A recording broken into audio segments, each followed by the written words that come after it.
Good morning, everybody. Today we studied a portion of Ki Tisa, and I'm studying from selections from Likutei Sichos and the portion of Ki Tisa, the third Rabbi discourse. Just a short introduction. This week's Torah portion, we read about the gravest sin the Jewish people committed against God. Within a short period after giving the Torah, Moshe is left the community. He went up to Mount Sinai to study Torah, and they miscalculated his return date, and they figured if he's not back by the date that they figured he has to be back, he will never come back, so they need a god. And they create a golden calf, they dance around it. Moshe comes back. God tells Moshe, go away, go down, because I'm about to destroy the entire Jewish people and will start a new nation from you. Moshe is pleading with God, putting his life on the line, and God forgives the Jewish people. That's the story, the main theme of this week's Torah portion.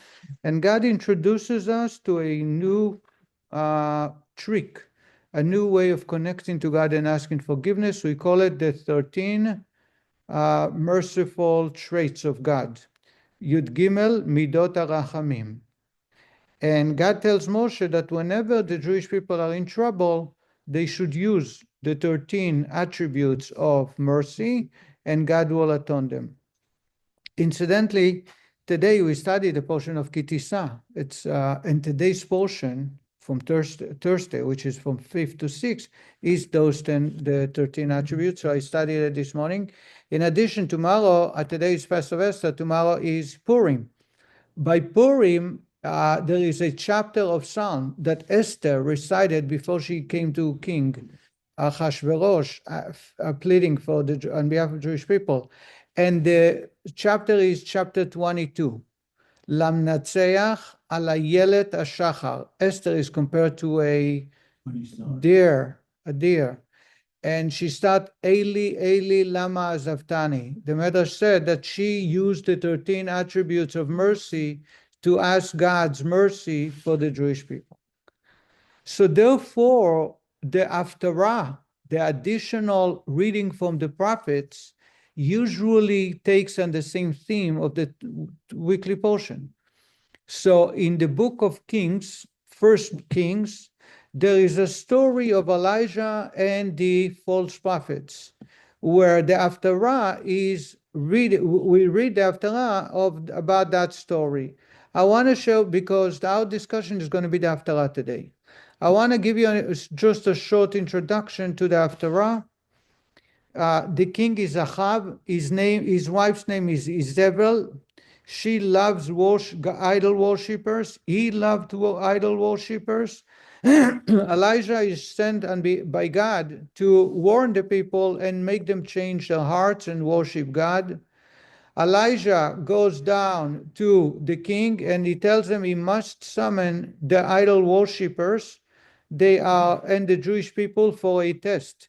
And they are summoned together 450 Nevi'ei Baal, false prophets. And they take them up to Mount Carmel, the top of it's the tallest mountain around Haifa, where they are going to have a test to prove who is the true God. The Baal prophets, 450 of them, started first to prove that their God is the God. They created an altar the night before, and they hid one of the persons there, and they made a signal that whenever they called for their God, he should ignite the fire. But God sent a snake. The snake bit the man and killed him. So therefore they were screaming, and Elijah says, maybe you don't shout it loud enough because God is taking a rest now. He's taking a short nap. So God needs louder voice. And they kept screaming, and they're scratching themselves. They're hurting themselves with daggers. They're bleeding. That's how they used to worship idols.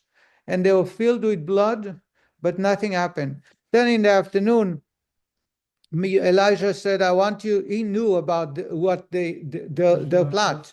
So he creates a ditch around a circle in a ditch, and he fills it up with water so that no fire can come from outside. And he goes and he builds a new altar in front of everybody, the entire Jewish people and 450 false prophets. And then he turned to God. After he puts an altar, he sacrifices an animal, and he puts it on the altar and says, God, the God of Abraham, Isaac, and Jacob, please help me and show the Jewish people that you are the Lord. And a fire came from up and destroyed not only the animal, but all the altar and all the water around. It was kind of a ditch full of water that all was consumed by the fire. So the people got scared and they shouted, Hashem wa Elokim, Hashem wa Elokim, God is the Lord, God is the Lord. It's a saying that we, at the conclusion of Yom Kippur on Ne'ilah, we say it 7 times. And then he tells them, catch the 450 false prophets. They caught them, and Elijah slaughtered them. That's the end of the story. That continues. Isabel, the wife of the king, was looking to take revenge of him. He had to run away, and he was hiding in Mount Sinai. That's Jezebel. Jezebel. I'm sorry. I call him Isabel, Jezebel. The point the rabbi is going to make is a very, so to say, some people are aware of that peculiarity in Elijah or Eliyahu speaking to the Jewish people before getting them up the mountain. And he said to them, if God is the Lord, follow him. If the Baal, go after the Baal. Why are you jumping on both sides? And the question is, how can he advocate the Baal, the worship, the idol worship, saying to them, choose between the two? There is no choose between the two. There is only one God. Mm-hmm. He should have said to them, why are you not worshiping God? Why are you worshiping the Baal? You yourself know full well that it's false. Yet Elijah gives them a choice, and he says to them, Ad matai, until when will you be jumping on both weddings at the same time? You can't do that. And that's the problem we are dealing with. I'm reading on page 526. The Haftorah of this week's Parsha, Ki Tisa, describes the action that the prophet Elijah took in a period of distress for the Jewish people. Like every period of distress, this one came about because of the people's blurred thoughts and confused understanding. To restore clarity, Eliyahu gathered all the prophets of Baal and the entire Jewish people for a confrontation. He challenged the Jews. And here is the challenge, quote, until when will you continue vacillating from one side to the other? If God is the Lord, follow him. If the Baal is, follow Baal. The question arises, why did Eliyahu challenge them until when you continue to vacillating from one side to the other? Similarly, his question should have been, until when will you serve Baal? It's time for you to go to stop worshiping this false deity and start proclaiming God is the Lord. This question can be resolved by clarifying the difference between serving false deities and vacillating between sides. So the Rabbi says, question is, why is he asking them until when you are vacillating from Baal to God, from God to Baal? Choose one of them. What do you mean choose one of them? He should say, why are you worshiping Baal? Stop worshiping Baal and worship God. Says the Rebbe, let's understand the difference between worshiping idols versus vacillating from Baal, from idols to God, from God to the Baal. In truth, it is difficult to understand. How can a Jew possibly serve a false deity? The Jews are believers, the descendants of believers. Denying God's existence, heaven forbid, is entirely unnatural for them.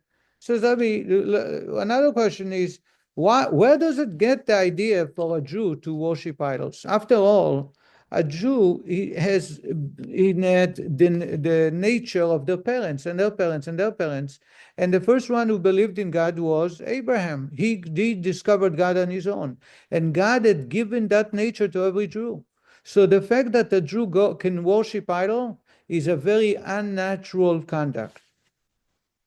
The possibility for them to do so can be understood according to Rambam's explanation that initially mankind began to worship false deities because they believed that God's beneficence flows to this world through intermediaries, the stars and the constellation.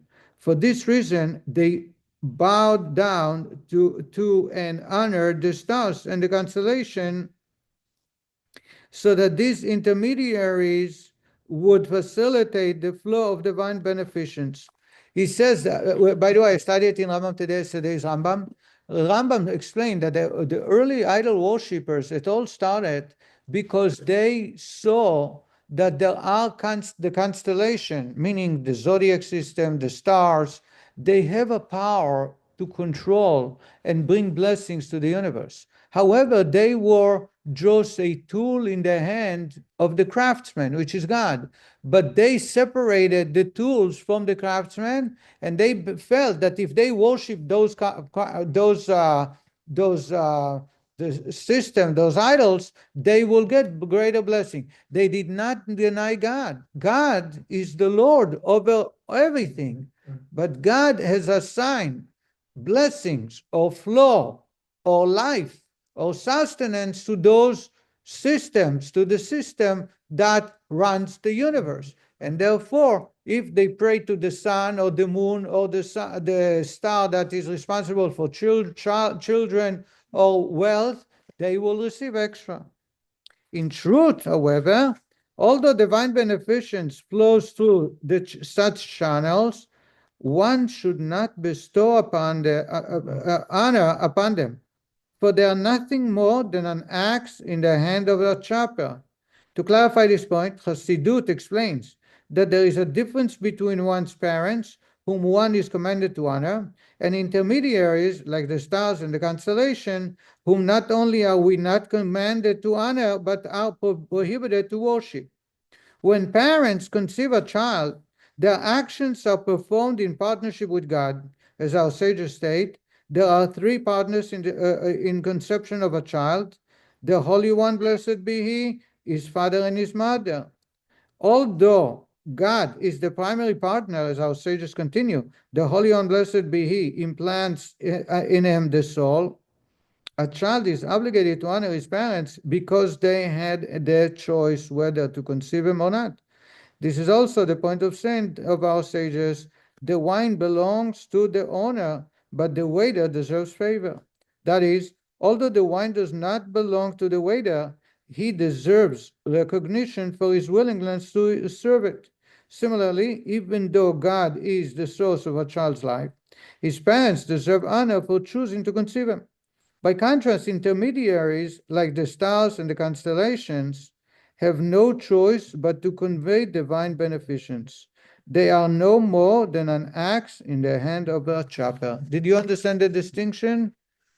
Huh? No, let me. What the rabbi is saying is, it is forbidden to show honor to the constellation.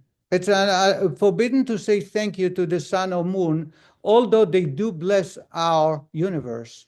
We know today science can prove that the moon is affecting the oceans. The moon is affecting growth. The moon is affecting dew. Without dew, nothing will grow. The same is the sun. The solar system keeps the balance in the universe.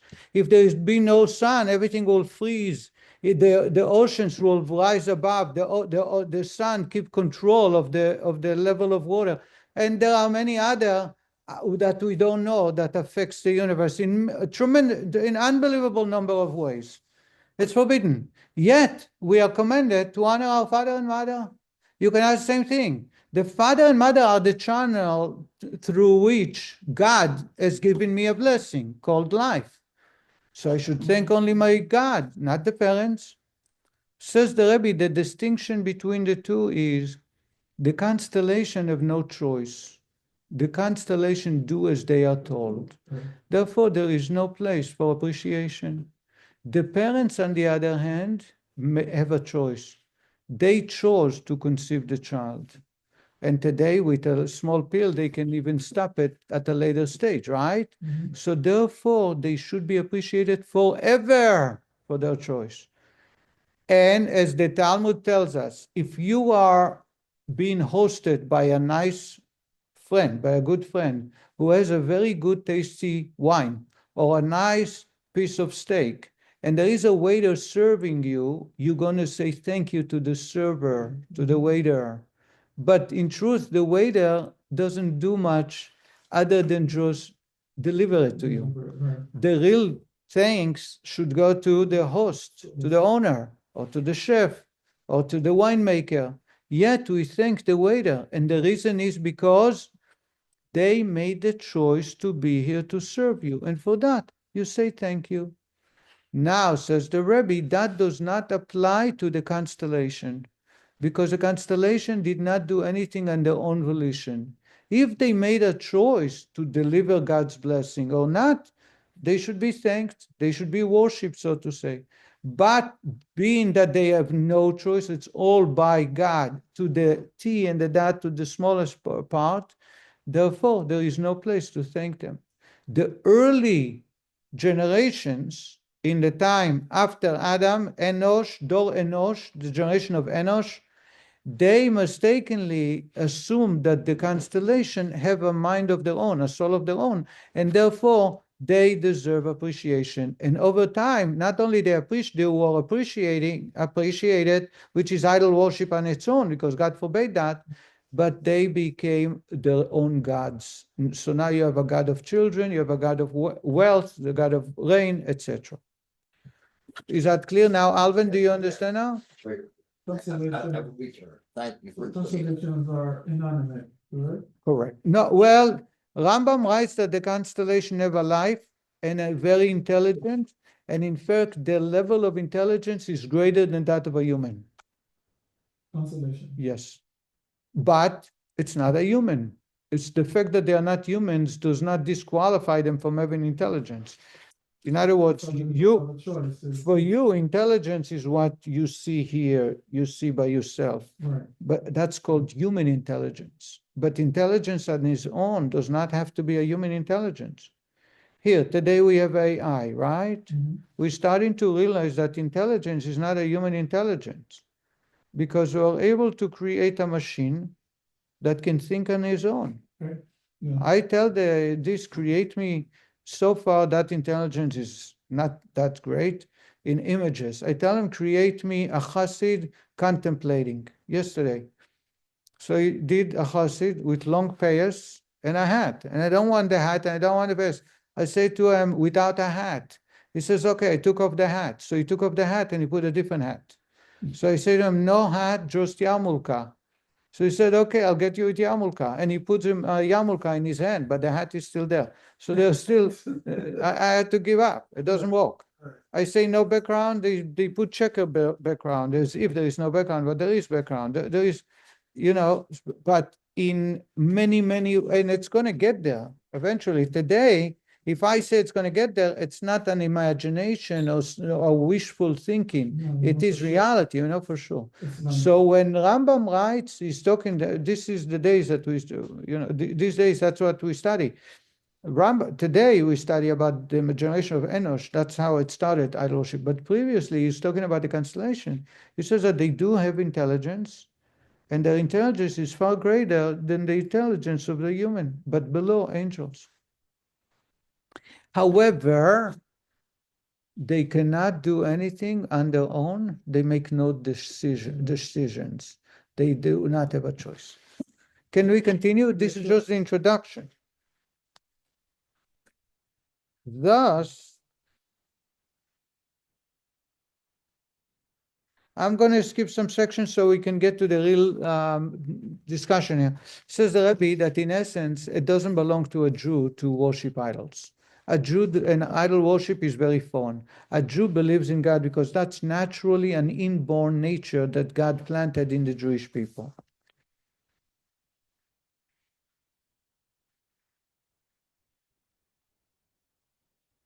Says the Rebbe, continue erring honestly. Number 3, 528 on the bottom. Although a person generally serves false deities for the sake of the benefits he thinks he will receive because of it, why people worship idols? Because they want something in return. They want health. They want to win a war. They want money. There are two common approaches to such service.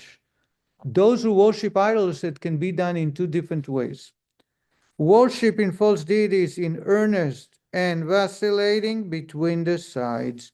You have someone who is a completely idol worship, and you have someone who is jumping from God and idols, God and idols. When a person earnestly serves false deities, he genuinely believes that they grant him beneficence.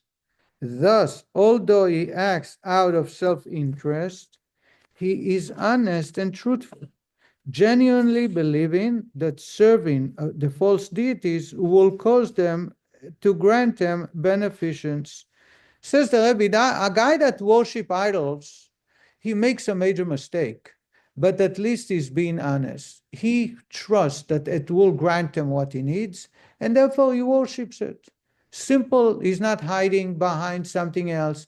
He does not tell you that he doesn't do it. He just does it because he said, I want to have a good life. I want to have a long life. I want to be able to be successful. And I believe that will grant me all that.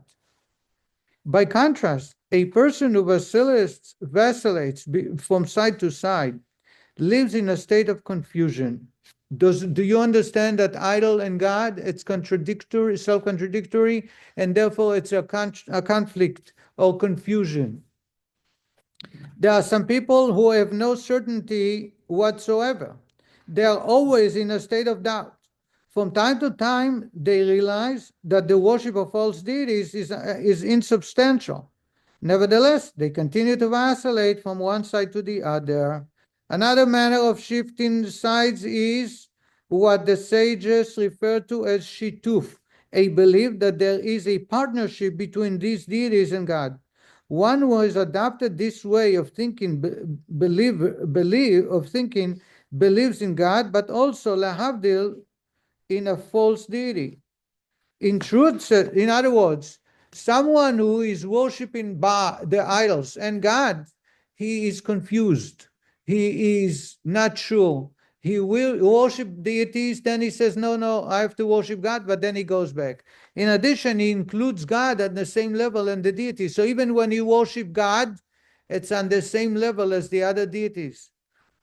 In truth, when one who serves false deities, either with shituf or out of confusion, even when he does so merely in speech or performs an act of worship without believing in the false deity at all, is committing a very serious transgression, one which a Jew will innately avoid, even if doing so requires him to sacrifice his life, as stated in Tanya. However, when a person becomes used to vacillating from side to side, he does not take such transgression so seriously, because he also serves God from time to time. In other words, when someone has both of them, not only it's confusion, but also there is no chance that one day you will say, I have to get rid of idols, because he always anyway worship God. So on Sunday he goes to church, on Monday he goes to shul. So he says, I do what's right. The fact that I go to church is not going to change me. It's not going to affect me because I believe in my God. So it makes it worse than idol worship, because idol worship at one point will wake up and say, this is wrong. It's not the right way. I want to share with you a story. I'm going to talk about it on Shabbos in Lent. There is the awakening of belief in God that is in Israel and surpassing every other time. People, for all of them, no exception, who come back from captivity in Gaza, their families, their communities are changing. They all encourage, keep Shabbat, say Kiddush, make blessing before bread, put on tefillin. They all say that they found God, and they all feel that that's the truth. But and it affects the entire universe. Researchers show there are high number that and it's unprecedented about people believing God. But what I want to pay attention to, one of them, Yarden Bibes. Bibes is the father of the two little children and a mother that were murdered in captivity out of plain hate. Yarden, this father, says that one day they came to him and they say to him, if you convert to Islam, we'll make you a very rich, happy person. And he turned to them, and this is a kibbutznik, a guy that I'm not sure if he goes to synagogue on Yom Kippur. He definitely is not dressed like a chassid. He turned to them, he says, I was born Jewish, and I will die Jewish, and I will never change. And he says that after that, they starved him for 2 days. For 2 days, they didn't give him food for that statement. To me, nobody can get holier than that. But that explains the heart, the soul of a Jew. No matter what, no matter how little he learned, no matter how much he was acting, if he did, I'm not sure, against those who represent God with adherence to religion, when, as they say, in the foxhole, there are no atheists. They are connected to God. Back to our discussion. Now, says the Rebbe, on this basis, it can be understood why vacillating from one side to the other is in many ways, not one, many ways worse than serving false deities. True, as a whole, serving false deities is worse. An idol worshipper is always in a depraved state. He denies God, heaven forbid, which is very unusual for a Jew. Nevertheless, when it comes to teshuvah, one who shifts from one side to the other is at a greater disadvantage, because it is much harder for a person who continually vacillates to return to God in complete and genuine teshuvah. There are two aspects to this point. The rabbi is going to make two and another one. The difference between a completely idol worshiper versus someone who vacillates from idol to God, from God to idols. When a person who genuinely believed in a false deity realizes that God is the Lord, and until that point he had made a bitter mistake, he fully recognizes the gravity of the sin he committed. As a result, he will turn to God in teshuvah as he should, sincerely regretting his past conduct and resolving to change his ways. Then his teshuvah will be accepted. To borrow the prophet's wording, he will repent and be healed. Someone who completely worship idols, there is a good chance one day he will realize how false behavior, how wrong the behavior. He'll return to God and God will accept his teshuvah. By contrast, since a person who constantly shifts from one side to the other also believes in God, when later realizes that he erred, he doesn't feel the full gravity of his sin. Why? He thinks, have I committed such a serious sin? Initially, I was acting out of confusion, and my actions were merely superficial.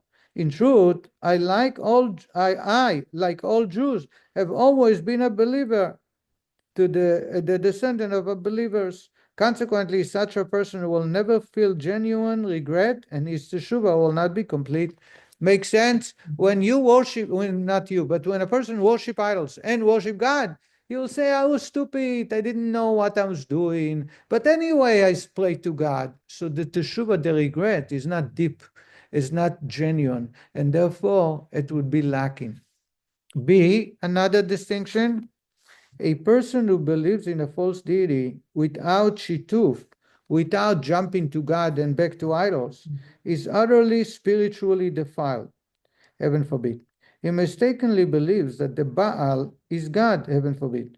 Nevertheless, it is possible that even though he is cut off from the true God, spirituality as a whole means something to him. He just misinterprets it due to ignorance.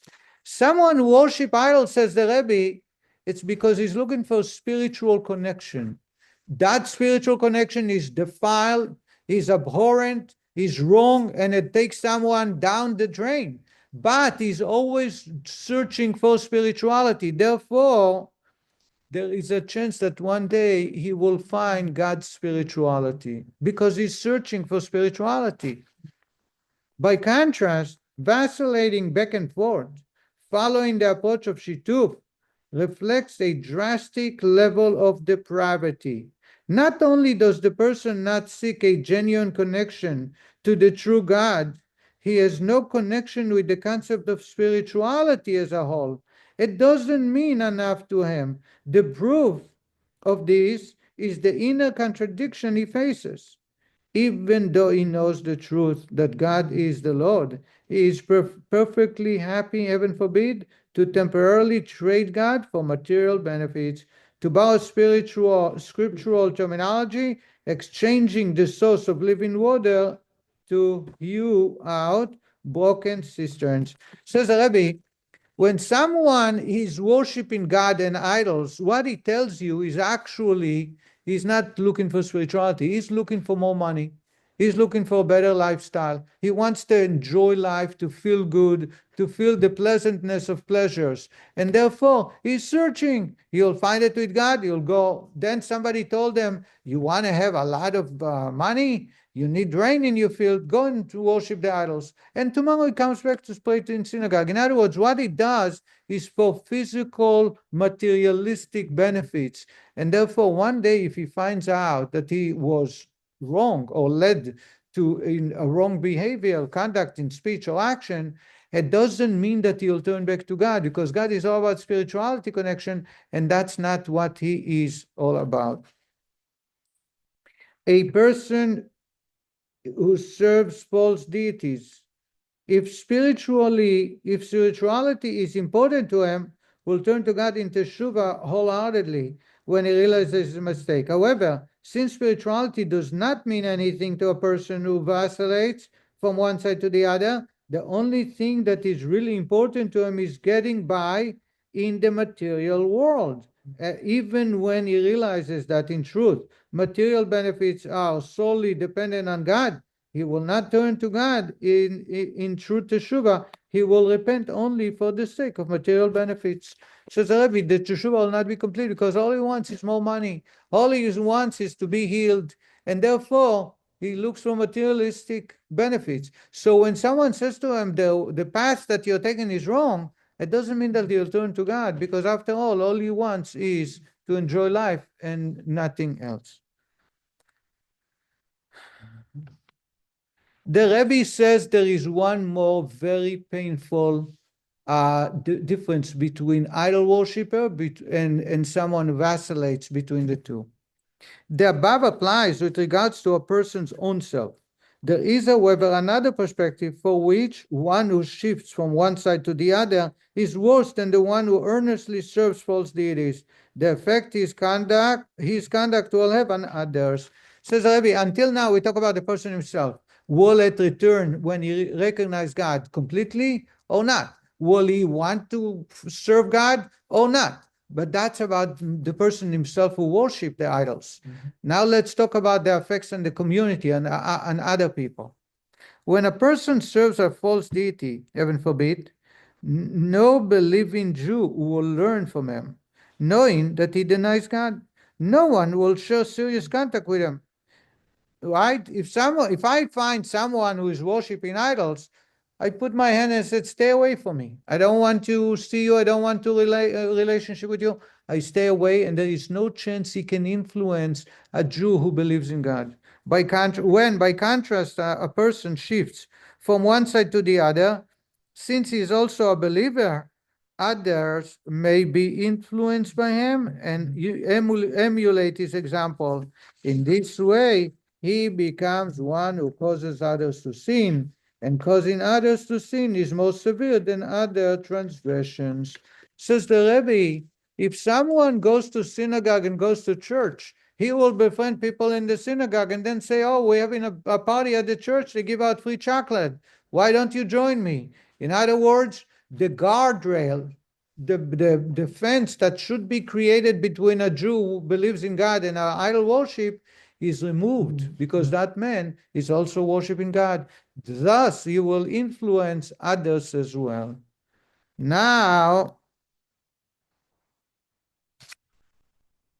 says the Rebbe, the Talmud relates. Did you understand so far? So you have 3 points in which vacillator, someone who jumped from God to idols, is worse than idol worshiper. Idol worshiper seeks spirituality, so one day you will find the true spirituality. One who jumps from place to place will never find it, because he always will justify that he worshiped God. Number 2, the idol worshiper is looking for spirituality, and therefore you will find spirituality. Idol worshiper is looking for material benefits, and therefore, even if you realize this is wrong, it doesn't mean you'll connect to God and do a rule teshuvah. And number three, they affect others. Idol worshiper, we know to watch out. Someone who jumps from place to place, we don't know how to watch from, and he can affect and machti and cause others to sin. Says the Rebbe, the Talmud relates that the sages nullified the power of the evil inclination to serve false deities. However, today, the tendency to shift from side to side is stronger than the evil inclination to serve false deities, whether that tendency is expressed in a defined manner or in a manner that is not so defined. Says the Rebbe, when the sages saw that idol worship was so powerful, they removed the desire, the what do they call the energy? They remove what? They nullify the power, and therefore we have no desire to worship idols. But that only removed the power to worship idols, but not to compete, not to combine the two. The combination of two somehow, that power, that desire, that strong desire still exists. Says the Rebbe, there are people who, due to materially oriented motivations, their livelihood, illusory honor, or fear of what others might say, temporarily forego the observance of certain aspects of the Torah and its mitzvot. For a few days or a few weeks, they place the Shulchan Aruch together with God, as it were, somewhere on the shelf, so that people will not say that they are old-fashioned or that they don't understand what's going on today. This is particularly true in America, where the current mode is to abandon the old norms and go along with the spirit of times. Says the Rebbe, there are people who, when the summertime comes, they go to the mountains. What happened in the mountains? They leave the Shulchan Aruch at the shelf in the dining room at home. Or there are some people who say interwegen, under the road. When you're on the road, you can be lax. In other words, that's called a combination. You have God and you have deities. You have a strong desire for pleasures. You have a strong desire to make a living, and therefore at work, you can be lax about the observance. Some people would say, oh, I don't have to cover my head at work. I can shake a woman's hands at work. Well, it's on work. I have to make a living.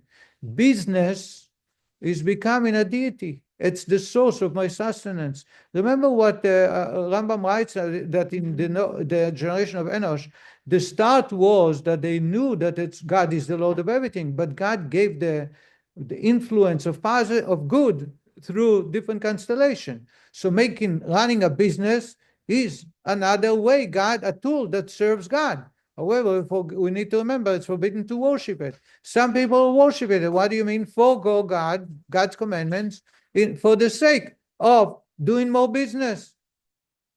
Such a person is temporarily willing to sell God, as it were, and his own soul, so that people won't say that he is old-fashioned.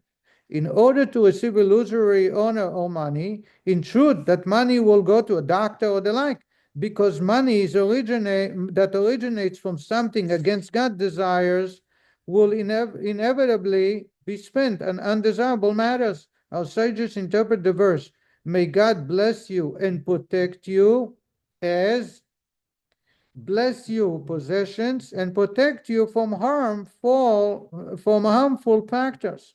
But a person who violates God's will lacks this divine blessing and protection.